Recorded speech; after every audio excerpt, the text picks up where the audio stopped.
Maddox was on the grill last night, which means that I'm the one that after he lets it rest for the perfect amount of time, that I actually get to chop it up. Well, last night it was the cuisine of chicken shawarma. Coach Gary, you know exactly what I'm talking about. Coach Gary was over at my house yesterday, and him and his wife were sitting, and they're so incredible.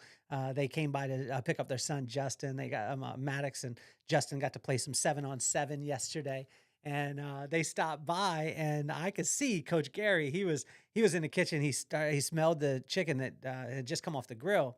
Top rack, by the way, if you're going to be cooking chicken, hit that top rack. I tell you, it is on another level. We should probably even do a training course with Maddox on how you could cook the best top rack chicken. I mean, unbelievable. But it's this chicken shawarma. It was already marinated. Coach Gary was smelling it, and I could tell like he was listening to me talk. But every time I would say something, he would just look over at the chicken like he would just wanted to have another bite, another bite, another bite. And he went through, but this was after I had already chopped it up. So when Maddox took it off the grill, he lets it rest for like 8 minutes, and then he's like, "Dad, can you cut it up?" I said, "Yes, absolutely." But then I went to cut it, and it was almost like my knife was bouncing off of it. And some of you would start to judge my son and say, "Well, did he cook it well enough?" Well, it was not that he didn't cook it well enough because it was cooked to perfection. It was the fact that my knife had the blade of a spork from when I was in seventh grade. And so I switched up knives, and it cut through like warm butter. And it was incredible because as I went through, I didn't have to do as much, I didn't have to spend as much energy. I didn't have to spend as much time, any of those things.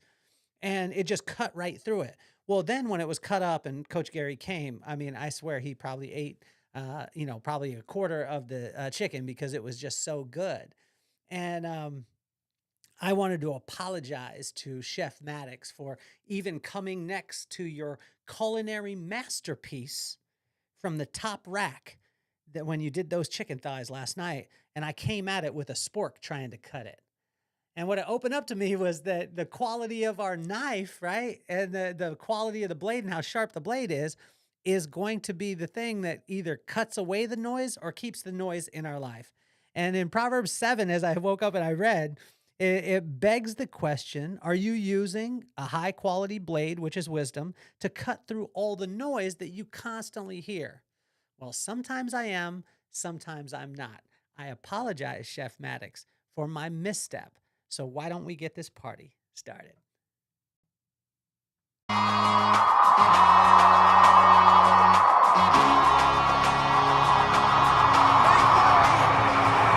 Nothing more on my mind. I got to shine, so every day I grind. Work in the morning, work in the evening. We's achieving, cause we believing. It's for certain, we put the work in. We ain't stopped just because it's hurting. Right before your eyes, so it's coming to no surprise. The takeover is televised. Over and over and over again. Make no mistake, we continue to win. Defeat never known, cause I will not lose. They wanna mimic my moves, but can't walk in my shoes.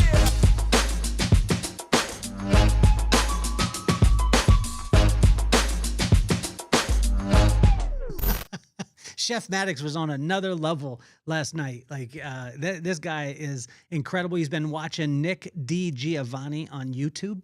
If you haven't got the chance to be able to watch Nick DiGiovanni, this dude is not a classically trained chef, but he is a YouTuber, and he blows my mind and gets my son to want to, make A5 Wagyu, which he shouldn't be knowing about it at 13 years old.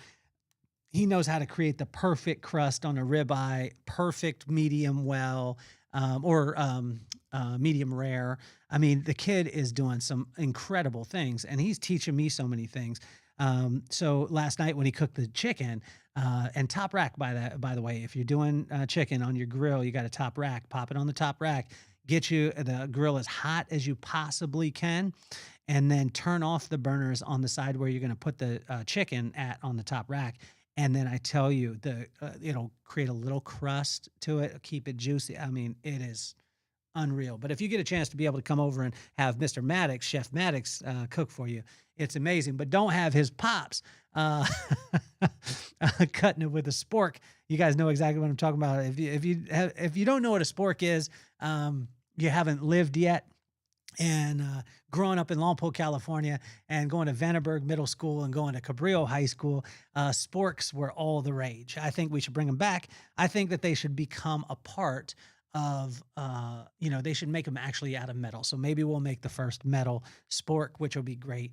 I wanted to do a huge shout out to Steve Long. Also, I'm wearing the new hat, the Vibe hat, and Steve Long sent this out. Let me see if it is. Oh, it is. He's got this. It is Small Town Hats is what you can find it online. And he sent these over to me, and I was blown away by the quality. I called him yesterday and I was like, man, I've been in this business as far as like the, apparel business, things like that, as a part of my business. I've been doing that for almost 20 years, 30 years in the professional beauty industry, but 20 years where we were producing apparel and different things like that. And I've never seen a hat the quality that he did. And so I get a chance to wear it. They're going to become available. We're actually doing a bit of a partnership together where they're going to be available that way, but they're unreal. So, so I want to give a shout out to him and say thank you. I want to thank you to every single one of you guys for tuning in, listening to Inchstones. And if this is your first time, what Inchstones are, it's the little tiny things that when celebrated become the milestones in your life. And how do we do that? We just take 3,000-year-old wisdom and, and we read through Proverbs, the corresponding proverb, corresponding day, and see how it can apply to our lives now. But also, too, it's with the twist because I never really wanted to read any of the stuff that my pops told me to read. I wanted to read things that were fun. And what I've been finding is as I've been studying over and over again over the years is it starts to become a place where there's not a labor to it. It's just like you could see anything like this top rack chicken thing. I saw it last night. I was cutting and I couldn't cut through the chicken. And then I could cut through it with a stronger knife. And then what God is speaking to me at the time is just saying like, sometimes you can't cut through the noise because your blade isn't sharp enough. And the only blade that stays sharp all the time and never gets dull is wisdom. So fill up on it. It's almost like he smacked me in the head yesterday and let me know of that. So in Proverbs 7, verse 1 through 5, I want to read this out to you because as I wrote it this morning and as I was looking at it, it really made a lot of sense, but it made things a lot simpler for me. You have to get something to be able to keep it. People talk about it all the time, like, oh, you need to keep this, you need to keep that, you need to keep your head, but you need to get it before you ever keep it. So you have to get something before you can keep it. To keep it, you must guard it. If you are going to take all the time to do all that, it better be worthwhile. So bind it, write it, and talk about it. Now, let me tell you this. Probably one of the best things that you could do in your business, and I found this to be true, is have a place where people can read it, have a place where people can watch and listen to it, have a place where people can experience it, and have a place where people can engage with it. And so how can that happen? Like, say, for instance, with the podcast, you can read it, the newsletter on Substack. You can listen and watch on Apple, YouTube, and Spotify. You can experience it, the Vibe Experience, April 12th. We're doing that. It's a live podcast at night, but during the day, it's the nuts and bolts of your business, aligning your heart, your mind, and your skills, right? So you can experience it that way. How can you engage? You can engage by using the Inchstones workbook. You can engage by, I get to come in and speak at your inside of your company, do a workshop with you, all those things. So that's a way to be able to engage with it, right? And so as a business person, your customer should be able to have an opportunity to be able to do all those things, and that will keep them kind of in your universe. I found that early on with me is I wanted to create my own world, but then I talked to a young lady. She has a different last name now, but we grew up together. Her name was Christy Borowski. And she does this in Hollywood. And she said that she creates universes. And I was like, well, what do you mean a universe? She said, some people, work their land, right? So they work their land, they do their thing. Other people create a world that's around that. So, becoming a little bit more self sufficient. And then the people who really think big create a universe that they invite a person into the universe. And I was like, well, explain this to me. And she said, well, like, say with Marvel, when we do a movie with Marvel and we're creating a universe, we're not just thinking about the movie, we're thinking about the merchandising, we're thinking about the ride at Disney. We're thinking about, the experiences that a person can go and have this. We're thinking about the apparel, we're thinking about the toys, we're thinking about all the different avenues and verticals inside of it. And so once you come into this Marvel universe, it's almost like you could have whatever it is that you want inside that, and it keeps the person continuing to enjoy the product. And that was a thing that really, really blew my mind. Some people work their land, others very few learn how to build their own world. And then how can you create your own universe? And this was such a large concept, but then I broke it down. People just need to be able to read it. They need to be able to listen and watch you. They need to be able to experience you, and they need to be able to engage with you. And once you create those kind of things around what it is that you're doing, it can be amazing. And just imagine this, like, how can this apply to a family, right? And so, you know, think about, like, how can your family read about the things that you're doing? Maybe you write your kids a letter. How can they listen and watch it? You're talking to them, you're in front of them, and they're seeing things that are conducive as far as the family unit. How can they experience it? Go on a vacation or do something that is outside of it. How can they engage with it when they're doing something on their own that maybe you taught them? And they're applying it in their own life. And so, I this part really fascinates me, because in Proverbs 7, verse 1 through 5, is you have to get something to be able to keep it, right?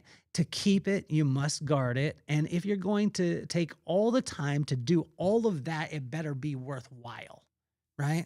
And so think of this, like the knife that I was talking about. Imagine this, like, you have to get something before you keep it. So imagine if I said, I just got to keep, and I'm going to value, and I'm going to guard this knife, the first one that was really, really dull. If I did that and I spent all that time to be able to do it, but it was an inferior product, it doesn't make any sense at all. And so what God is saying is, the one thing that you want to get, which is wisdom, you want to keep, which is wisdom, you want to guard it, which is wisdom. And then if you're going to go through all that for it, it better be worthwhile, which wisdom is. And so bind it, write it, and talk about it. Like, bind it on your heart, make it a part of who you are. Talk about it and write about it as much as humanly possible. I guess that's my TED talk for today. In verse 6 through 23, it was interesting because I've read this verse over the last 30 years, corresponding proverb, corresponding day. And this one came across as, silliness is coming for the one whose blade is dull, and there will be no way to separate it. So let me read it again. Silliness is coming for the one whose blade is dull. There will be no way to separate it. As I read through verse 6 through 23, it just walked you down as far as a person that, didn't store up wisdom. A person who didn't store up wisdom, silliness abounds in their life. So silliness is just the absence of wisdom. Wisdom is the right use of knowledge. And so, when you're looking at this way, is it talked about a person being out, and the daylight started to dwindle a little bit. And as it dwindled, then, it started to overtake. And it was like, we used to teach this inside of our company, as far as we called it the dimmer switch method, because nothing happens like immediately. Nothing bad happens immediately. Nothing good happens immediately.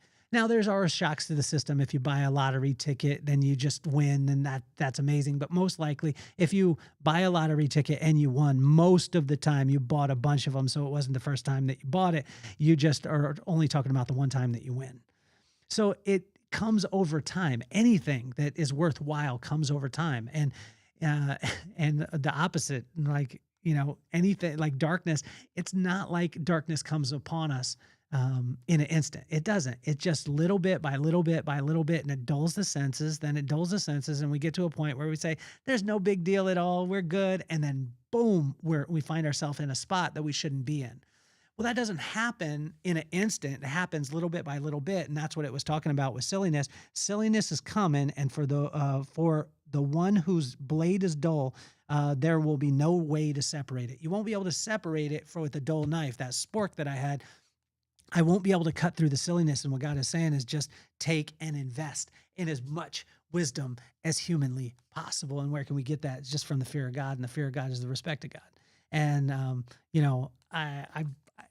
this one blew me away, because how could God 3,000 years ago know that there was going to be an instance and an experience with my son cooking chicken and having a dull knife, and then he was going to be able to bring it back to the fact of here's Proverbs 7, and here's how that principle works, not just the circumstance. So that's just an exciting thing for me as I go through it. And verse 24 through 27, as we finish up, is invest in the only blade that Chef Maddox recommends, which is a sharp one.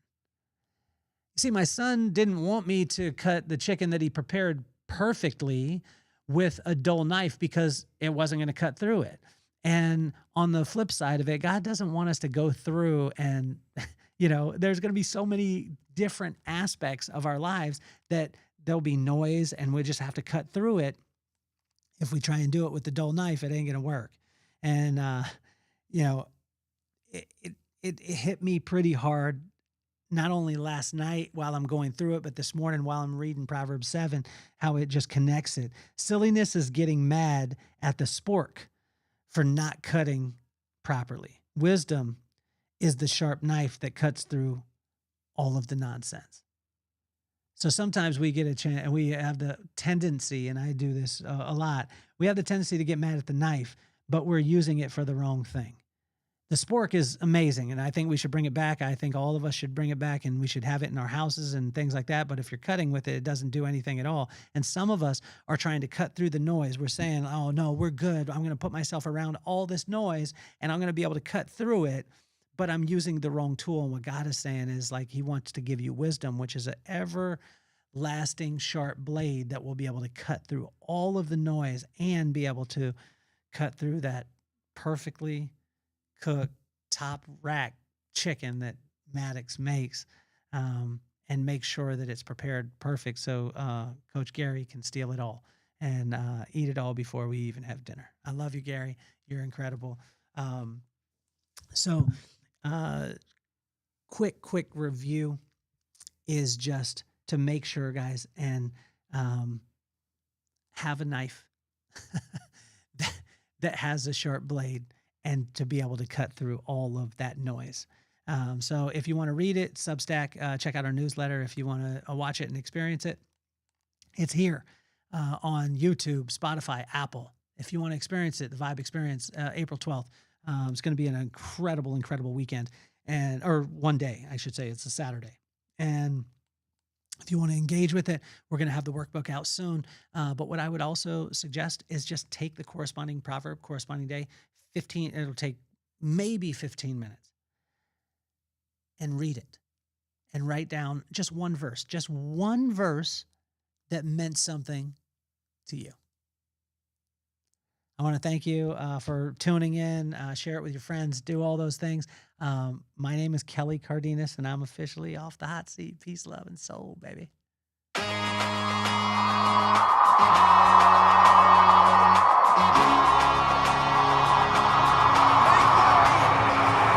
Nothing more on my mind. I got to shine, so every day I grind. Work in the morning, work in the evening. We's achieving, cause we believing. It's for certain, we put the work in. We ain't stopped just because it's hurting. Right before your eyes, so it's coming to no surprise. The takeover is televised. Over and over again. Make no mistake, we continue